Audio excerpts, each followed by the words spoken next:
we are, thegoodcatholiclife.com, at the basement church, the lower church at St. Patrick's in Roxbury. And I'm here with the super for the service week from the Archdiocese and Pastoral Center, Rich Durham, who serves as a business manager here and a lot of our inner city parishes. Tell us about the main projects that have been accomplished this week, Rich, here at St. Patrick's. All right, Scott, we had a kind of a dual role this week. We did landscaping on Monday. We had about 10 volunteers. We actually had Cardinal Sean cutting the lawn. Nice day. It was a beautiful day Monday. We landscaped out front. The rest of the week has been spent in here. As you can see, we have a bunch of volunteers, ladders, paint. We're trying to paint the entire lower church in 4 days. So it's kind of a big project, but it's going quite well, and the volunteers have been fabulous, helping me out. Now, people watching this want to know, how did Cardinal Sean do mowing the lawn? Well, I have to tell you, everyone's concerned about the sandals. But other than that, Cardinal Sean did fabulous. He was right in a row, nice and straight, and did a great job for us. So what's the hardest job that's been accomplished? Is it painting close to the ceiling? Is it scrubbing the floors? Is it some challenging projects landscaping-wise? I think using the lifts. We've rented 3 lifts this week. I think using the lifts has been quite a challenge. They're very nice, but they're a little shaky. People don't like to be up high, so people really are stepping up and using them, and I think that's been the biggest challenge this week. How many of our colleagues at the Pastoral Center came for at least one day this week? I think we're a little over 70 participants right now, so a great, great group. And why do we do this? I think we do this mostly just to give back to the community. I think the parishes sometimes feel a little isolated from Braintree, so this way people actually get to put names and faces. People have met the secretary, the pastor here at the parish. So I really think it's great to put people that we talk to from the parish connected with the people from Braintree. I think it's been a great experience for everyone. So we have just under 300 parishes in the Archdiocese of Boston. How did St. Patrick's and Roxbury get chosen this year? Well, I do the inner city parishes, as Scott had said, and we feel the biggest need from a kind of facility standpoint are the inner city parishes. So this is the 3rd year worked on inner city parishes, trying to help them out, provide some painting and landscaping to help all the parishes. Now, people watching it want to know, who was a lousier worker, myself, Don Bettinelli, George Martell, or which one of the people on the media team? I'm going to take the high road and say they were all fabulous. We did work. Look at that paint on those hands. Thanks for joining us today on thegoodcatholiclife.com.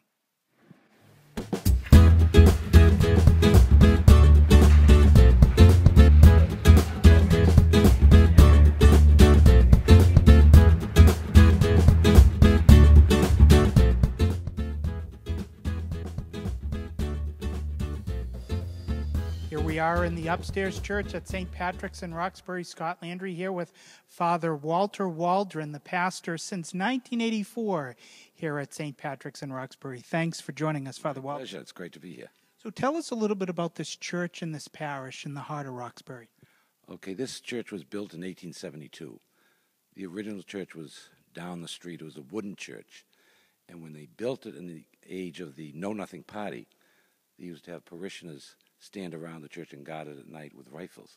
They're afraid of it being down. And then as the Irish population grew, they purchased this land and then built this new church in 1872. It's a whole city block, it looks like, right here. It is a city block. And what I marvel at, not only this church, but even other churches in the city, how wise the church was back in those days in the 19th century, where they picked out the best pieces of property in the city that were prominent on major boulevards. Well, it certainly looks like that, and the parish plant here seems very large with the school a couple of blocks away and a couple of convents, your rectory, and a lot of different buildings that have been in the church's hands for more than a century. Oh, yeah, and one of our buildings you didn't mention is the friary. We have the Franciscan friars that live across the street in one of our buildings. It's wonderful having 6 buildings, but they also cost a little bit. So if anybody wants to contribute a few $1,000s, feel free. Or a few million. You'll take 7 figures. So first time in the upstairs church for me, and one of the things that jumped out to me right off the bat are the beautiful stained glass windows, which in my opinion are among the best and nicest in the Archdiocese of Boston. Tell us about the stained glass windows you have here. They were done by a firm in Austria, I'm going to say in the 1880s. And naturally, like many stained glass windows, as stained glass windows were meant to be, they were to be stories of the faith where a lot of people could not read. It was the stained glass windows in churches that told the story of the faith, and this happens here too. with these windows. You still do catechism lessons by taking the kids around to the different windows? Believe it or not, I do. I do it with the kindergarten kids every year during Lent. And they point out to me what all the different stations of the cross mean. They've learned that. Then I point out what the windows mean. So many newcomers to the country come through Roxbury. How many different languages are spoken among your parishioners here at St. Patrick's? It basically is the three languages of English, Spanish, and Portuguese Creole. Yeah. What else should people viewing this video on thegoodcatholiclife.com know about this parish, one of the more historic ones in the Archdiocese, St. Patrick's in Roxbury?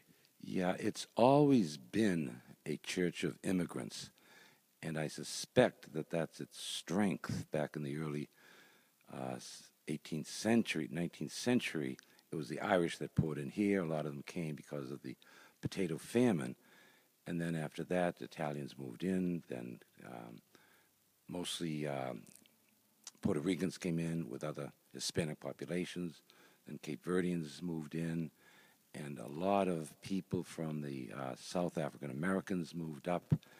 And then the last number of years, we've had a number of people from African countries, particularly Uganda and Nigeria, who have moved into the area. So it's kept up that tradition of being immigrants, always renewed, always different, but still basically immigrants. And what we're very lucky with it, the country that these folks come from, they all come from very Catholic countries, which is a strength, and they want to bring their culture and their religion with them.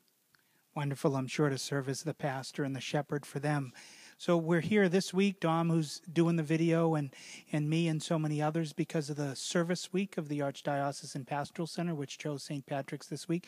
Not that many pastors can say that they had the Cardinal mowing their lawn. Tell us about that. Yeah, he was here. He was all dressed kind of formally, and he was mowing the lawn. And when I came out, he had gone up and down the lawn twice, and he was just standing there doing nothing. So I told him there's more grass to be done. And he said to me, the labor deserves a break.